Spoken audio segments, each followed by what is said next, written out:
Breaking the Stress Cycle from Childhood to Adulthood with Dr. Daniel P. Keating, University of Michigan psychology professor. So let me just start with a little bit of an anecdote that I think many of you would probably be able to relate to try to just kind of get us in the mood for stress. Imagine this scenario, and this is not terribly different from some mornings at my house a little while back.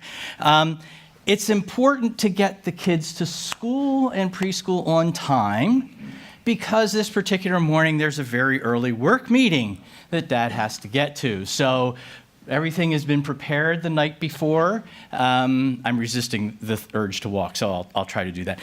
So everything's been laid out, sort of got up a little extra early because it's really important to get to this particular meeting. Getting just about ready to go out the door, and honey, where are your shoes? They're not on your feet. Where are your shoes? I don't know. Well, but I put them out for you. They were right there. Where exactly are your shoes? Well, they aren't there now. Well, I see that. I can see there are no shoes there. To the brother, have you seen her shoes anywhere at all? Yeah. Where did you see them? When we were playing with them. And when was that? Well, that was this morning. So, do you know where they might be now? Any possibility that you would know that? No, I don't really know. And a little more sternly, well, look, we've got to get out of the house. I've got this meeting. I've got to get to this meeting. I don't want any joking around. Where could you please just tell me where those shoes are? Okay. Hopefully, many of you have many of you have probably experienced that sort of thing. And I would imagine that you can begin to feel, if you can get into the situation, you begin to feel the stress rising. I can't leave the kids here. They've got to come with me, but I've got to get out the door. So how am I going to deal with this? So switch over now to the kind of internal dialogue that might be happening. And this might just be my internal dialogue. Maybe I'm being too self-disclosing, but I suspect it's not just me. I wonder if a little yelling might help at this point to kind of move us along and get out the door. Just mild screaming can kind of propel us out the door. Maybe a little gentle swipe on the bum would be a way to kind of get us moving to get going. No, that would be wrong. No, that would be wrong. I can't do that. That would be sending a very bad message. We all know that that's a bad thing to do. I'm not going to do that, and it probably wouldn't help. And the devil in the shoulder says, well, it might help you a little bit. I mean, you could kind of get it out a little bit. So, and anyway, what I think that what we're talking about here is kind of that. In this homespun example, that's not terribly serious, but you can feel how the stress would be rising. And as that's happening, you're getting a physiological response, right? It's not just, oh, I'm feeling emotions, you are. It's not just, oh, I've got a cognitive plan that I can't execute. Yes, that's true too. But on the other hand, what's also going on is that a part of our body is kicking in, the HPA, axis, which essentially has a number of different functions, but one of the key functions is to produce cortisol. Stress response is a complex response, but one of the key elements is the release of cortisol. And cortisol is a very important one for us in a whole host of ways. One of the things is it allows us to deal with threat situations, dangerous situations, toddlers with no shoes situations. It activates us. It gets us more energy. It helps what's going along. And that ability to kind of use that system efficiently in order to get done the stuff that we need to get done is absolutely crucial for us. It's biologically crucial. Its evolution has canalize it. That is, you have a very similar system in virtually all mammals and beyond. There is a system that says, hey, you got to get up and do something, right? You've got to deal with something that's out there in the world, and not dealing with it, obviously, in other situations could be particularly problematic. One of the main foci of what I'd like to talk about tonight is the notion not of stress regulation, really, but its flip side, of stress dysregulation. or SDR for short. But stress dysregulation means that for whatever reasons you have difficulty, an individual will have difficulty dealing with that stressful situation. They cannot, in a sense, focus the effort and energy that's produced by this stress response to get something done, after which they then have their system goes back to a more baseline or calmer or more chilling out situation, right? So in a sense, you can think of it as the stress response is upregulating, right, in order to get you activated. But once you've dealt with the situation, you want to be able to downregulate and go back to a kind of a baseline thing. We'll talk about why that's so critically important. In the example that I've talked about is that if you cannot do that, you might in fact continue to propel yourself towards yelling or even hitting. And so one of the things you might do is act out in that situation if you cannot regulate the circumstances about that are going on there. So the focus is going to be on kind of stress dysregulation, talking about what is it, right? And we'll talk about it in more serious situations than getting to school or work on time. There are a variety of things that make life extremely stressful. I'll talk about that a bit more detail going forward. And it may differ across different individuals in different circumstances. If you are in a economically disadvantaged, low socioeconomic status, your super stress might come from the inability to know where the resources that you need are going to come from, as severe as, say, homelessness or food insecurity or other sorts of things. Those are tremendous external stressors that anybody might have considerable difficulty dealing with. But we often don't think about the fact that, of course, at higher levels of SES, there are other stressors. We might worry about the fact, and not to be too, again, self-disclosing, is our kid going to get into the school they want to go to for college? Are they going to have the difficulties, or is it going to be smooth sailing? What about going into the future? We all know that inequality is rising and social mobility is declining. And so what about our kids? Even if we feel reasonably comfortably well off in that higher SES perch, it doesn't necessarily mean that our kids are going to do that. We worry about them. Or we might worry ourselves about sliding down. I mean, you know, the Great Recession wasn't that far ago, and a lot of people went underwater financially at that particular point in time. That's pretty stressful. You might get that much closer to sliding down in terms of social inequality.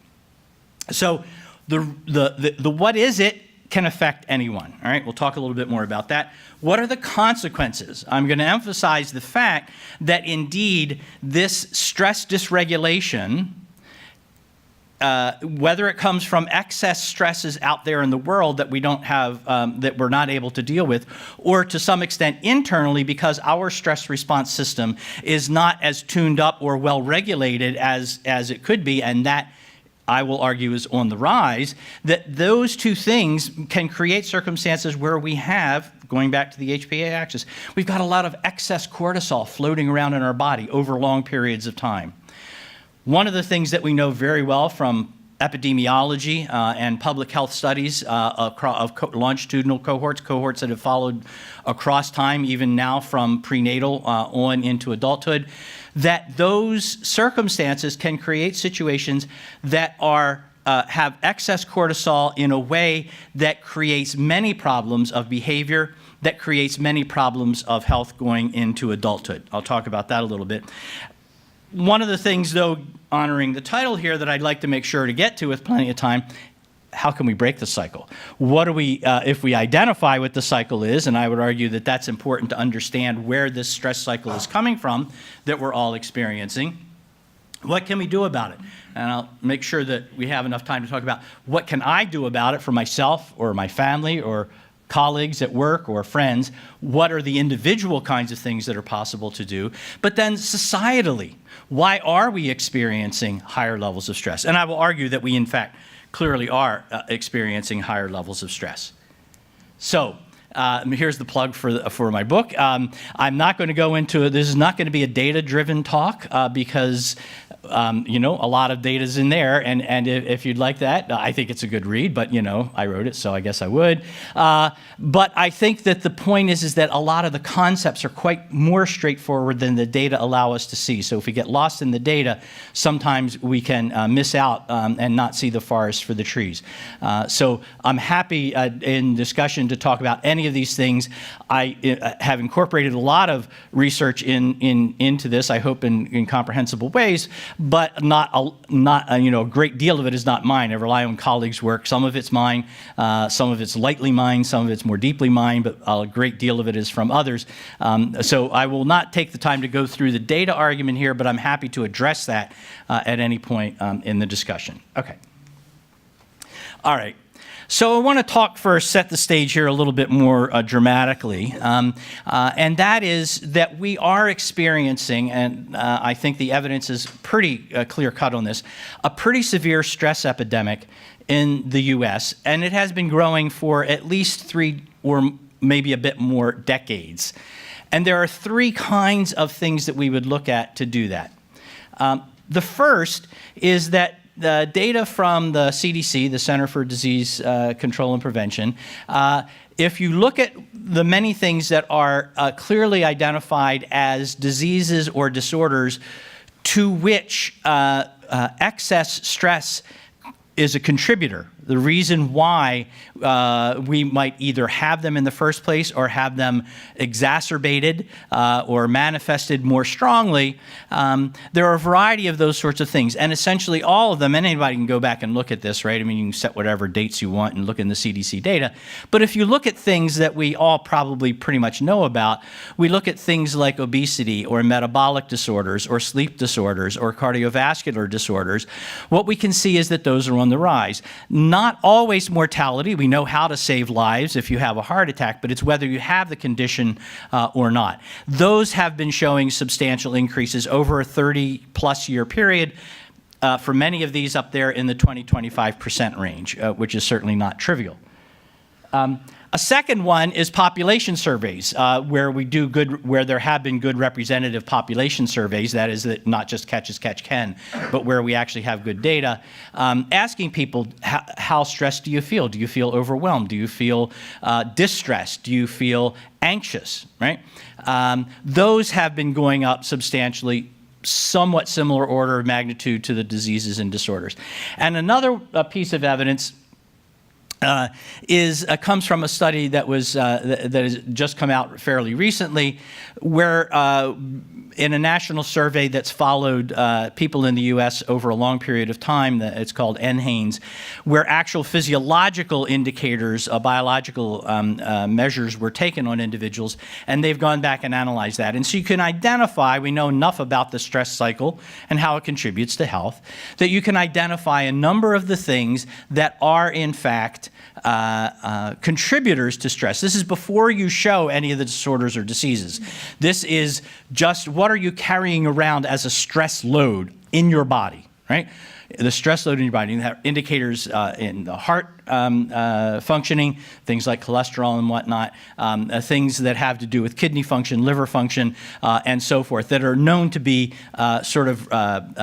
downstream consequences of excess stress. And what we find in these studies, again, same rough time frames, late 70s to early 2000s, what we see is that those indicators have gone up across the board for the whole population. Significantly so. So we're carrying around more of those dangerous physiological stress responses in our bodies. Another piece that I'll just mention but put a pin in it for later discussion is that increase has been true across the population, but it's much more dramatically true for individuals who are at low SES, a little less than that for middle SES, but still there for individuals even at the highest levels of SES. So it's not just, if we just had the surveys of self-report, you could say, well, people are just whiners, we've all turned into snowflakes, we just complain all the time and yada, yada, yada. And I don't think that's true, because otherwise we wouldn't see the physiological consequences that we're seeing here at a population level. So I would suggest that there is something pretty significant going on. So why? Why should this be happening? What are the kinds of things that we're seeing that trigger these kinds of stress? And why is it going up on all of those indicators? How we say that we feel, what our body is carrying around, and how it gets expressed in disorders or diseases that we get.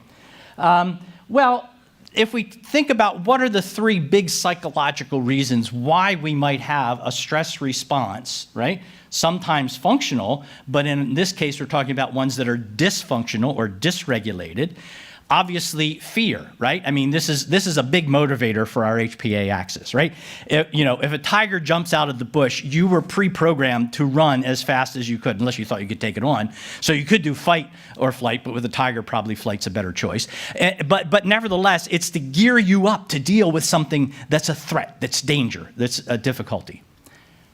Another one is uncertainty. We don't know what the future will hold. That can be anxious making. It can be worrisome. It can make us feel quite upset, which then triggers that stress response. There's not even necessarily a tiger behind the bush. We worry that there might be a tiger around the next bush, or whatever format you want to talk about, whatever kind of narrative you want to put together. But this uncertainty about the future, about what's going to happen, can trigger it as well. This is our head making our stress system respond. This is not a real physical thing that happened to us, right? This is, oh, I'm worried that this thing might happen to us. But your stress system doesn't know the difference. Once it's triggered, it's triggered. It's off and running. And if your stress system is dysregulated, for reasons I'll talk about later on, that means that you're going to have a heck of a hard time bringing it back down to baseline, which then is going to have many of those negative consequences that I'm going to talk about in a moment. So during the same period of this 35 to 40 year stretch of time that I was referring to, what else has been going on? Why should it be going up? And why should it be going up differently for lower and higher SES? Well, it's probably fairly obvious, but I'll state the obvious anyway. One, we all know that inequality has been rising quite sharply over this period of time. Both economic inequality, inequality in income, inequality in wealth, but also social inequality, the differences in education levels between haves and have-nots, differences in various kinds of developmental outcomes for haves and have-nots. So it's not just economic inequality, but it is also social inequality, and clearly those are going to be linked in important kinds of ways. We also know that social mobility has been going down. If you are in the have group, the odds are that you have a pretty good shot at maintaining that if you're born into it. If you're born into the have-not group, your odds are pretty low of being able to move up. And that has been getting worse over this same period of time. I already mentioned lower SES, often these are worries about direct resources, right? Am I going to have enough to eat? Am I going to have a place to live? Or are my kids in danger in the neighborhood that we're living in? All of those are obvious stressors of a significant level. At higher SES, we could worry about sliding, as I mentioned. We might be sliding down because of the steepness of inequality. The sliding part is much worse if it's a very steep slope, right? If the difference between the high and the low is big, sliding has much more negative consequences. And if we start pulling away our social safety net, the sliding has even worse consequences. Even if it doesn't happen to us, we worry about it happening to us, right? And we worry about the future prospects for our children, right? I'm sorry, I left out lack of control. That's the third big reason, right? These are things that are going on we feel like we don't have any control over, right? We don't feel like we can, in fact, manage it. If we felt like we had control over it, that's a good stress reducer. We act on that ability to control things. The other thing, as some of you may have seen, not the most recent Sunday, but the one before, New York Times Magazine had a big spread on teen anxiety, right? And it's pretty clear from a variety of sources that for teens, anxiety is going up as well for a number of the reasons that we've already kind of alluded to. All right. So let's try to get a grip on what we mean by stress just a little bit more deeply. Emphasis here is we need our stress systems. They are survival necessities. We couldn't function without them. It is in addition to energizing and activating us to deal with threats and dangers and cope with things that have to be coped with. It's also, there's a daily rhythm, right? It's what wakes you up in the morning and gets you going in the morning. And if it doesn't go down enough at night, you can't get to sleep, right? And so there's this cortisol rhythm. There's a diurnal rhythm I won't go in, a daily rhythm I won't go into in detail, but that's another big function of the HPA axis and the cortisol stuff. So we have to have it, right? It gets us up, going out and doing what we need to do, right? But this overstress or high anxiety, feeling overwhelmed, feeling distressed, has two related major sources. The one is that the actual stress load is too high, right? We just can't cope with it. It's too much to deal with, right? It's maybe easier to see for individuals who are in economically difficult circumstances. Where am I going to sleep? How do I feed my kids, et cetera, et cetera. It's obvious that's a huge stress load that sort of no amount of sort of thinking it through is going to take that stress away, right? So it could be that the stress load is higher even and challenges even a best regulated stress system.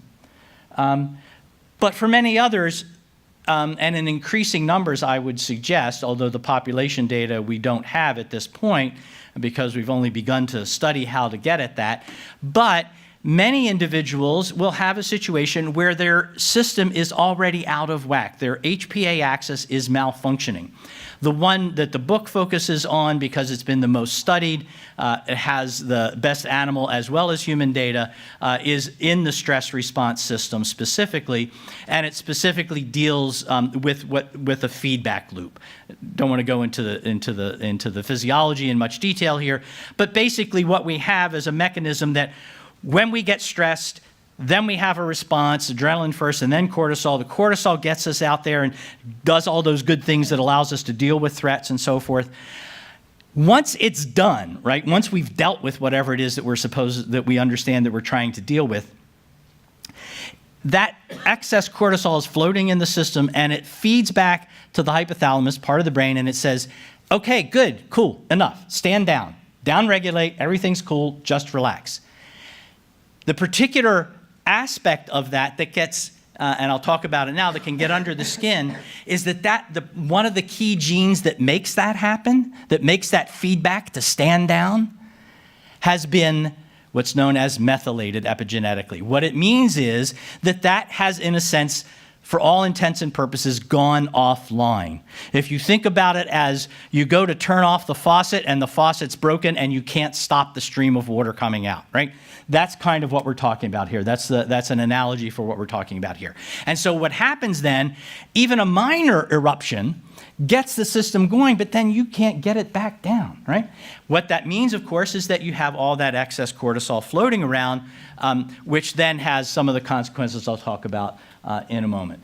So the point that I want to make here is that this stress cycle can become a vicious cycle, that overstress places a burden on the next generation because it is the stress of the parents in the prenatal period and in early infancy, roughly first year of life. I mean, these are not hard and fast, but that causes that change that makes that individual experience the burden of not being able to very well regulate that stress system. That, and of course, what happens is that becomes something that can get passed along in terms of how they are able to parent because they're stressed out. I'll talk about that in some detail. And there may be a direct biological inheritance mechanism as well I'll mention in a moment. Okay, so let's talk about the cycle because I think we need to understand how it works in order to be able to figure out how to break it. And the argument that I want to make here is that this is a vicious cycle. It can become a virtuous cycle. We'll talk about that. But at the moment, I think it's clearly functioning as a vicious cycle. And so we need to think about how do we break this cycle at any of these various points. So we can talk about how do we where we can really, since it's a circle, we can start anywhere. I'll start at the top, where we start with an early life adversity, early life stress. I'll talk about that in a moment. By early life, I mean very early life. It can happen in the womb, it can happen early in infancy, but this high level of stress is experienced by the fetus or by the infant. That leads to what we talk about as biological embedding. There are two mechanisms, the epigenetic one I'll talk about a bit more, and the brain directly. That creates a circumstance where the system has a bunch of effects from early life adversity. The one that I focused on is on the stress system. And then you may be wondering, well, can't we get rid of it? So I'll talk about that a little later on. So far as we know, you can't directly get rid of it after about year 1 or 2. You can work around it, mitigate it, and I'll talk about how that happens later on. Having that biology then leads to a variety of things that I will talk about as stress dysregulation, right? Shows up in behavior, shows up in feelings and emotions, shows up in health eventually, right? And this has a lifelong impact on developmental health. Obviously, these, I've got it set up as a vicious cycle, so all these are negative, right? High adversity leads to the embedding of the stress system in a dysregulated fashion, which leads to various kinds of developmental health problems, impacts development, impacts health. And that then leads to social inequality because you're more likely to experience early life adversity at lower SES levels and at middle compared to higher. And that then also at a population level raises the overall amount of population stress and contributes to the stress epidemic. And then that in turn makes stress contagion more possible. More people are out there not regulating their stress very well through no fault of their own in many cases. Their system is just firing off and they can't do much to stop it. That creates an overall population situation where we've got a lot of stressed out folks who have trouble regulating it, which then, of course, is going to contribute to this early life adversity. Okay, so that's the vicious cycle. I won't go into detail. You can see why I left a lot of data out because each of these has, tomes. But nevertheless, it's an important kind of thing, I think, to help us understand how this works. So the first thing I want to point out is here's some of the I'm not going to go through the data, some of the most robust data that we have in health sciences and social sciences is the link between this early life adversity and stress and the lifelong harm to developmental health, right? It causes problems that is strongly associated and implicated, and in longitudinal studies we get close to causality, that essentially means that you're going to experience more problems during development. You're going to experience more emotional difficulties. You're going to experience relationship difficulties. You're probably going to experience learning difficulties. And as soon as you get old enough to experience health problems, they're going to crop up more frequently as well. Adolescence will show self-reported general health is lower for individuals who have had early life adversity and stress. Then, as you go forward and our bodies begin to do what they do, they wear away and wear down. It happens faster for individuals who have a high dose of early life adversity. And so you wind up showing a lot of the other kinds of, a lot of health issues across many different systems, not one, but many different systems. Now, at this point, many of you might be thinking, well, isn't that because the lifestyle is different for individuals who have experienced early life adversity, particularly from SES? Well, yes, it is. Another question might be, well, don't they differ in their access to health care? Couldn't it be that they just get different access to health care? That's why we see these problems cropping up. Yes, that's true. But there have been a number of studies that have been able to control this in a variety of ways. One of the most famous is done in Britain, where everybody had health care, and where the study, Michael Marmot did it, compared individuals who were at higher and lower levels of the civil service, where there was not, sort of occupational safety and health issues, and where they had questionnaires to control for lifestyle like smoking and diet and all that sort of stuff. And you still get that pattern that the early life adversity, in this case measured as early SES, has those downstream consequences. And by the way, you may be guessing, and you would be right if you have, that having those health problems means that you die younger. And yes, you do, right? The mortality rates vary by early life adversity in very significant ways. In fact, I'll talk about how it's different in different societies. It's about the worst it can be in the U.S.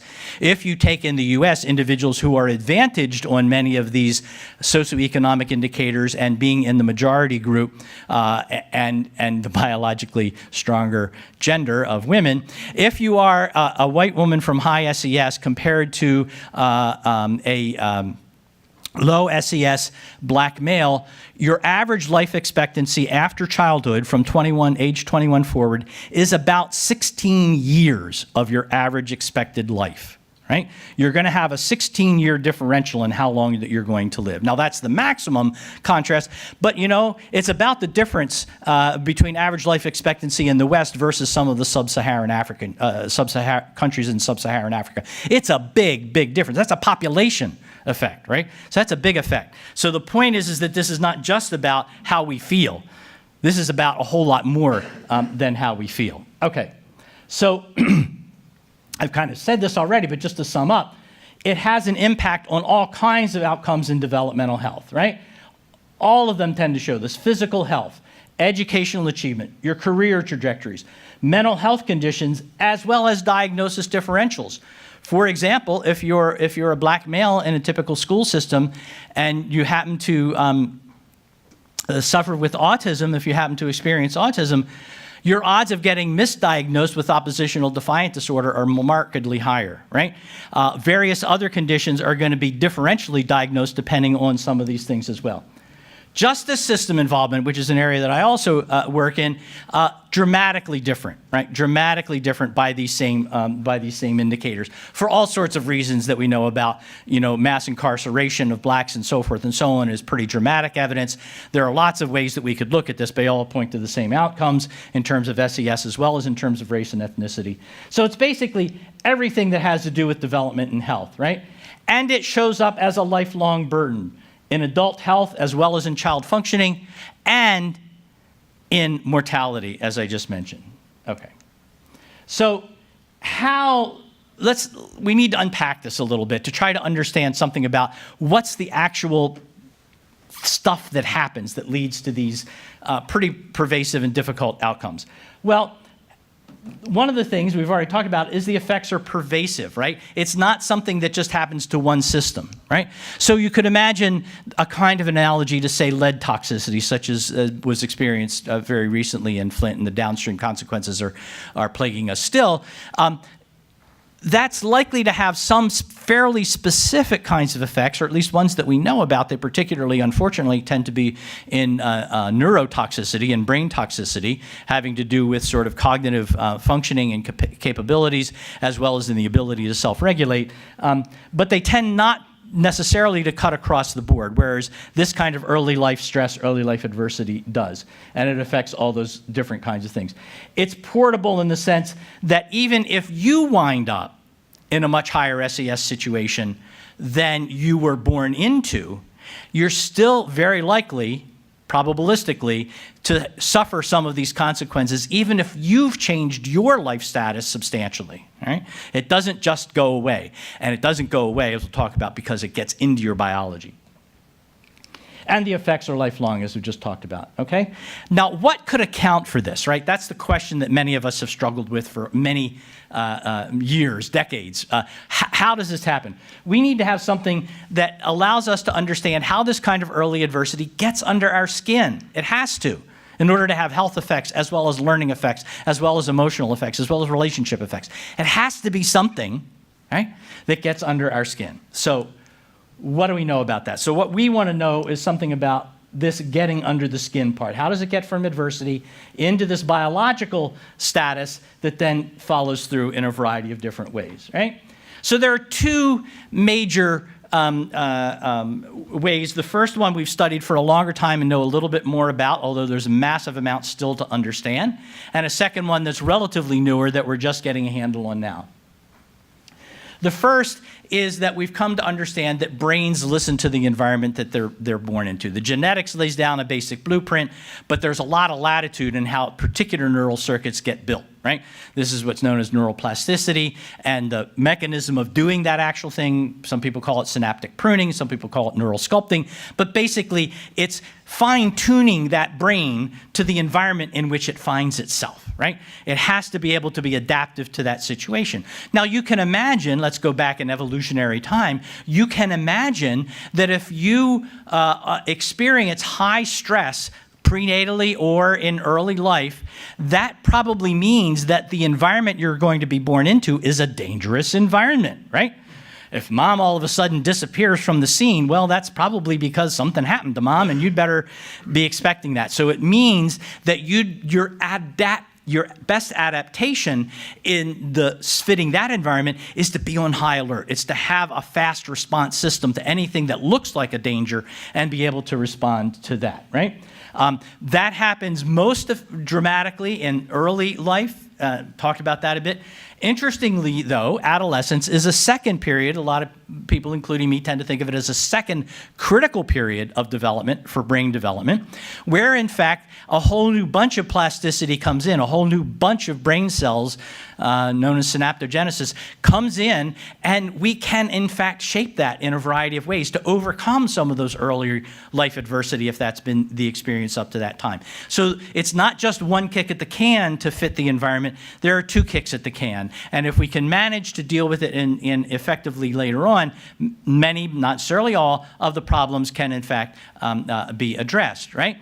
Now, of course, for many individuals, if they're born into a very dangerous, high-risk, low-resource environment, the odds are they're still going to be in that in adolescence. So, there's nothing magical there. You have to, in fact, have something that goes on to be able to make that difference. The second area that we're now just starting to listen to, it's as I came to understand this and found out about it a number of years ago from one of the pioneers in the field, Michael Meany, talked to our group.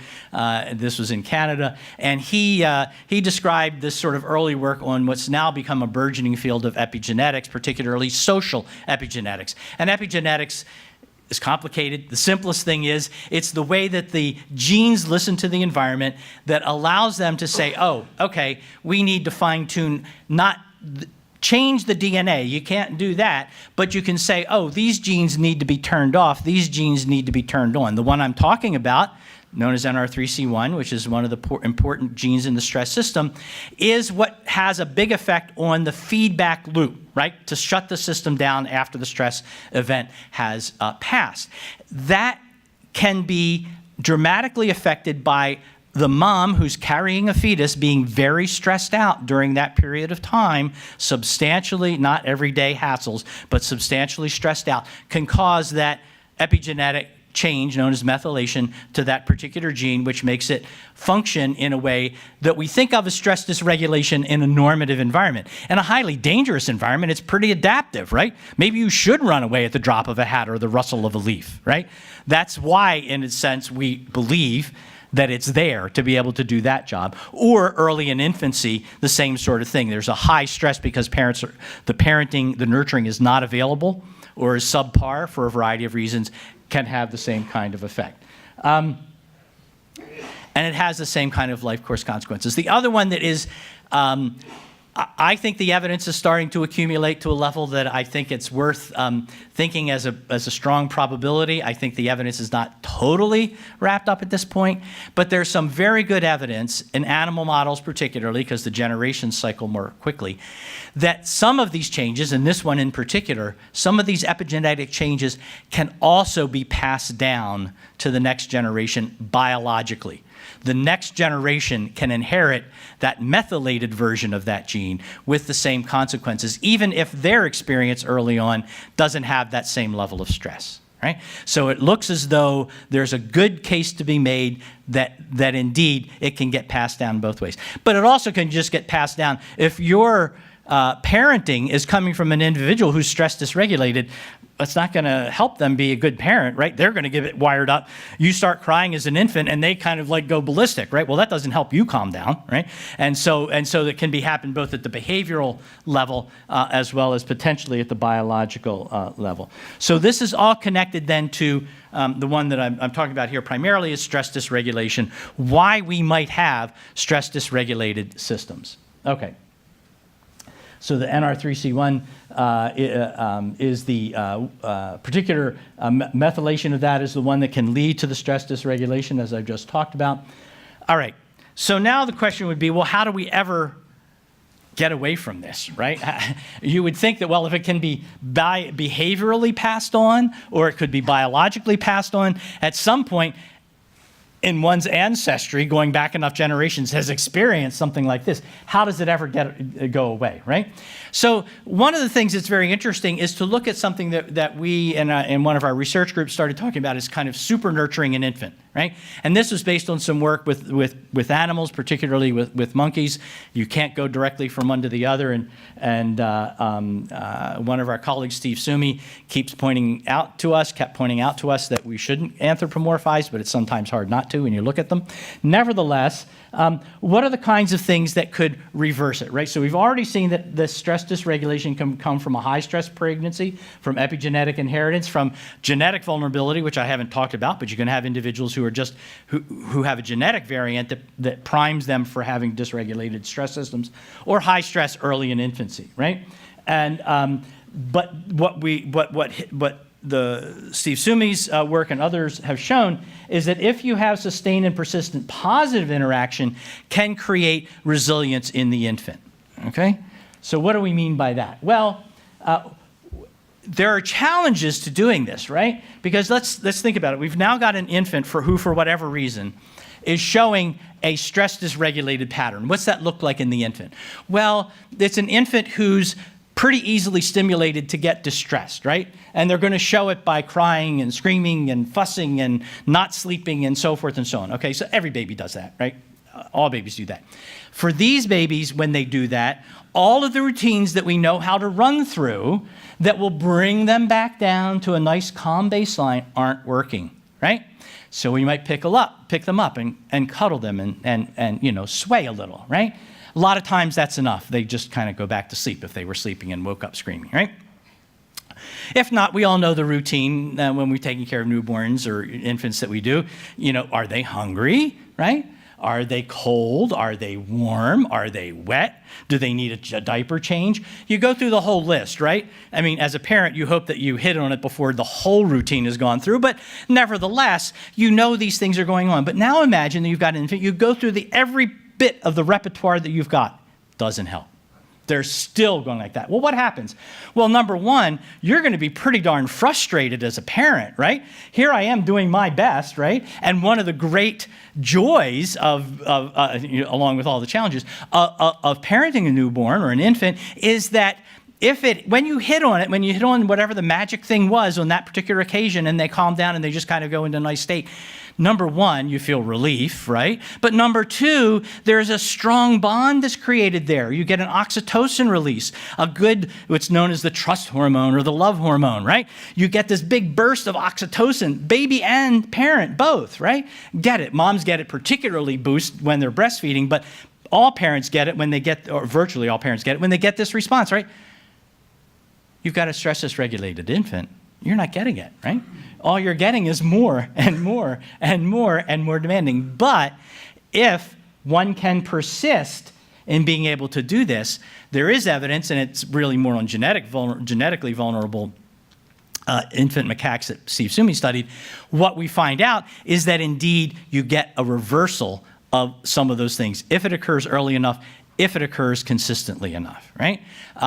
But it's a tiny window. It's a relatively small window when that sort of thing can happen. So when we're talking about humans as opposed to experimentally raised monkeys, what are the kinds of things? Well, you've got to get some help. You've got to get some respite. Nobody can do that 24/7 with a baby who's not getting soothed, right? So there are various kinds of ways that we need to think about it. Co-parenting, very frequently, a lot of this falls to the mom in our society, which still has those expectations. So dads have to step up, or in the other partner in non-heterosexual relationships, the other parent, both parents have to get involved in trying to do this. Another mechanism is what's known as allo-parenting that Sarah Hurdy coined some time ago, where it takes a village to raise a child. Well, here it takes a village to soothe an infant who's stress dysregulated. Others can come in, and so in the wild, and monkeys is typically female kin, but there are lots of people. You don't have to be related to provide that kind of support, right? And then we need some programs, right? I mean, not everybody is in a situation to be able to benefit from these things. So various kinds of support programs that are aimed at parents to make things easier for them is a way to support the super nurturing notion that can have a positive impact on that. That then leads to the issue of, okay, well, let's say we missed the boat, right? We didn't manage to get it done. We're past the time where it's very likely we're going to reverse that system, and we know that it has these consequences. What are the kinds of things that are going to make a difference in terms of resilience? The ability to bounce back from early adversity, the ability to, in fact, get around those various kinds of problems. And these are not necessarily, and so far as I know, there's no evidence that strongly suggests that you can reverse the HPA axis function. Some people are working on that, but it's a challenging research project. But we know a variety of things that are very effective at mitigating, easing the problem, or working around the problem. And here are the big three that always come up, and for good reasons. There's very good evidence that they matter. The strongest effect that we've seen in any kind of research on this is having good social connections. Strong social connections, and not just big networks of vaguely connected people, but actual, intense, intimate, face-to-face kinds of relationships within extended family or close friendships, is the biggest positive impact, biggest resilience effect, right? And partly, of course, that comes from support and nurturance. You're getting various things that reduce your stress load because you can share the load, so to speak, right? But also, it does have biological effects. It has biological counteragents. I already mentioned oxytocin. Serotonin, which is the target of a lot of antidepressant medications, is another one. In addition to having feel-good effects, if you particularly have some of these difficulties, they also act as biological counteragents to cortisol, right? They take care of a bunch of the cortisol. So there's a very important value to this, right? But keep in mind, these are not magic bullets, right? It's harder for a stress dysregulated person to get into that kind of relationship because of the kinds of behaviors that they're likely to be showing. Fight responses come out a whole lot easier. Flight or social withdrawal, internalizing kinds of things come much more readily. Another one that the evidence, I think, is still persuasive, despite a variety of critical studies that have said maybe it's not so strong as we thought, but mindfulness-based stress reduction. That is where, in fact, we try to train up that part of our brain that enables us, primarily a prefrontal cortex function, a higher cognitive order functioning area of the brain, to, in a sense, keep us in the present, to deal with the issues that we're looking at. We look to the past only for lessons to be learned. We don't do regret, recrimination, resentment, and so forth and so on. Looking to the future, we do it productively for planning, exercising whatever control we have to try to control our stress situations, but that in effect, we're not looking to the future with great anxiety and worry and uncertainty and worrying about things that are not matured problems yet. We may have to deal with them or we may not. Spending our time on them is also not productive. So the focus on the present and dealing with the things in that way.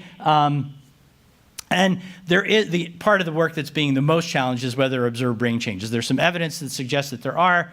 There's some folks that are saying, hold on, we don't have as good evidence as we should. Let's leave that out there. But some of the behavioral stuff looks like it holds up pretty well. And then I said three. I've kind of not done the bullets right. Taking care of your body, right? A huge impact on stress, and particularly in adolescence, by the way. But getting enough exercise, right? Fight or flight, it's called that for a reason. If you're fleeing, you're using your body, and that also uses cortisol. So there's a physiological stress regulation from engaging in regular exercise, right? I guess I don't have it up here. Sleep. Sleep is a huge impact on how our stress system functions, right? That's the big adolescent one because typically they don't get enough sleep. Partly because they're spending a lot of time at night ruminating and going through the day and thinking bad thoughts about what happened and who dissed me today socially and so forth and so on. That keeps them awake. And then they're sleepy the next day. And there's some evidence that says when you have negative emotion thoughts going through your head as you fall asleep, those get encoded really well. And so the next day you wake up with them right at the tip of your mind, right? And ready to go thinking about them again. So sleep is another one. There are things to avoid, right? Among the things that counteract cortisol biologically, by the way, are the things that we call comfort food, and we call them comfort food for a reason, right?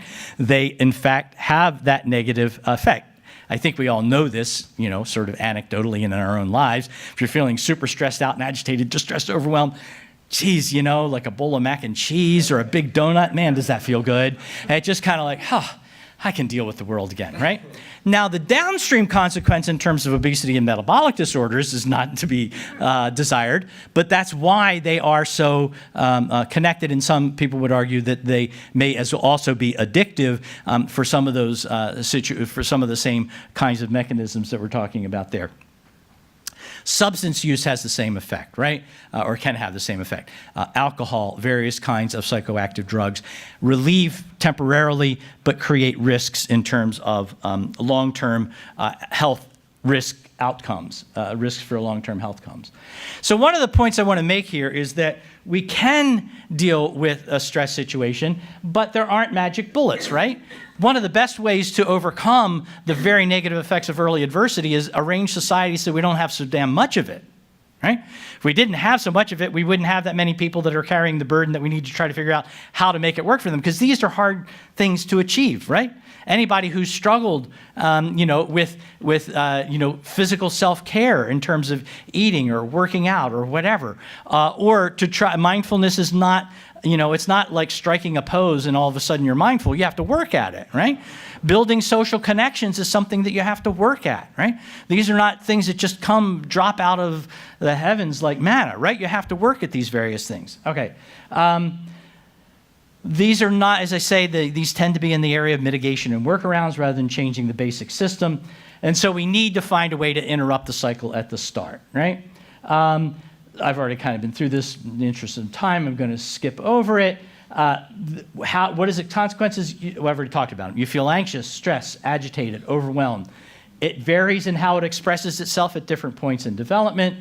It's associated with both externalizing, acting out, being angry, hair trigger anger, and internalizing social withdrawal, not wanting to interact because it's too threatening, both in terms of symptomatology level, but also in terms of diagnosis.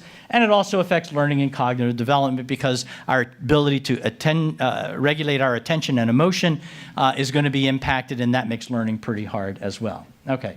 The social equality, this is the thing I mentioned before, just so you see a picture of it.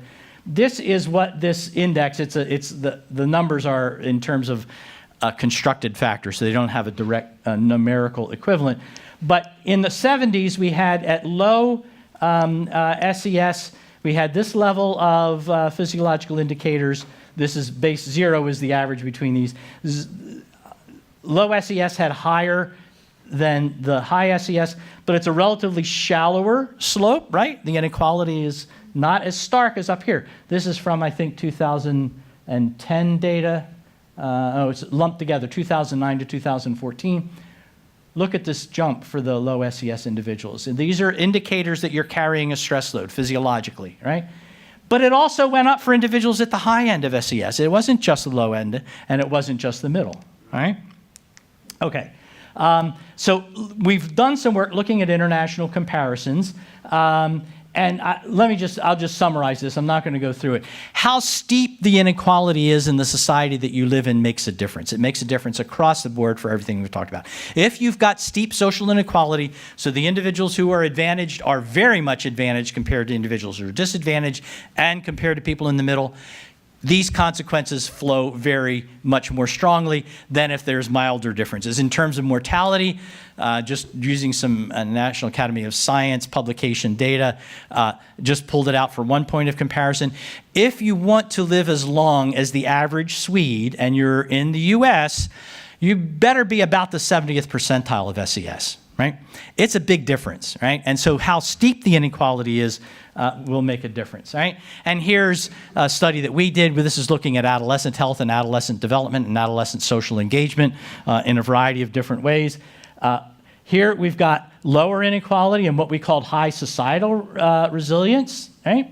Here these are all well-off countries. If you go into sort of the third world countries or the global south, as it's sometimes called, it's a different kind of situation where resources are a problem. But here, these are all wealthy countries, similar in wealth in a variety of ways, much more similar than compared to others. Okay, you may notice a pattern here, except for the Netherlands, which just snuck in over there for reasons I don't quite understand.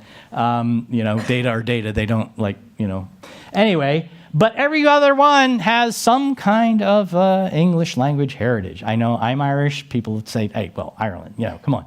But, it was a colony, right? So was Australia. Well, so was Canada. Well, so was the United States. And so, in effect, what we've got over here, it's hard to avoid the inference that perhaps high inequality is a function of highly individualistic cultural traits that we, in effect, then indulge in, to the extent that we are not very good at taking care of each other with strong social safety nets, with strong ways to deal with various kinds of life threats that happen to everyone.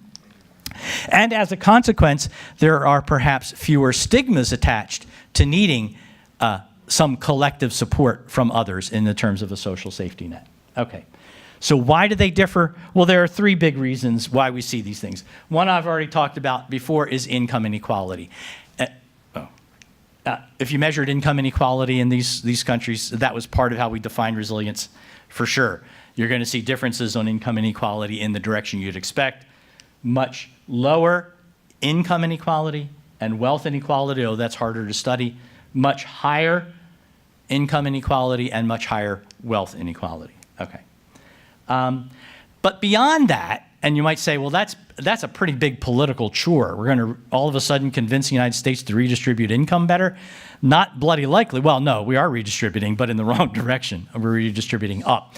And so that may be a heavy lift. But we could also think about making investments in human development. We could think about spending money that would, from very early on, like parental or even sort of expecting moms, creating a lot more flexibility for them in the workplace and a lot more support. Parents of young children, that's where the problem is getting started in lots of cases. Even if we didn't do a huge amount of income redistribution, if we did something that would make it easier for those parents to not be so stressed and to be able to attend and nurture more strongly, well, then maybe that would be something that we could do that's a human development investment. And then throughout early childhood, high-quality early childhood programming, improving education in a variety of ways, various kinds of workplace supports, and so forth and so on. You can see how that whole package of investing in human development could break that cycle that we've been talking about, right? And one that's I love, but it's hard to get data, is what we can talk about as the collective imaginary, which I've just referenced in a sense. When we think of, providing support to people, when we think of it as charity, or giving to people, it's politically a loser, right? People don't want to take care of other people because we think it's the right thing to do. If we say, well, actually, we should think of this as a right. And that's a difference between those high and low resilience countries. In many of those places, healthcare is not something that, we should try to take care of people that don't have it.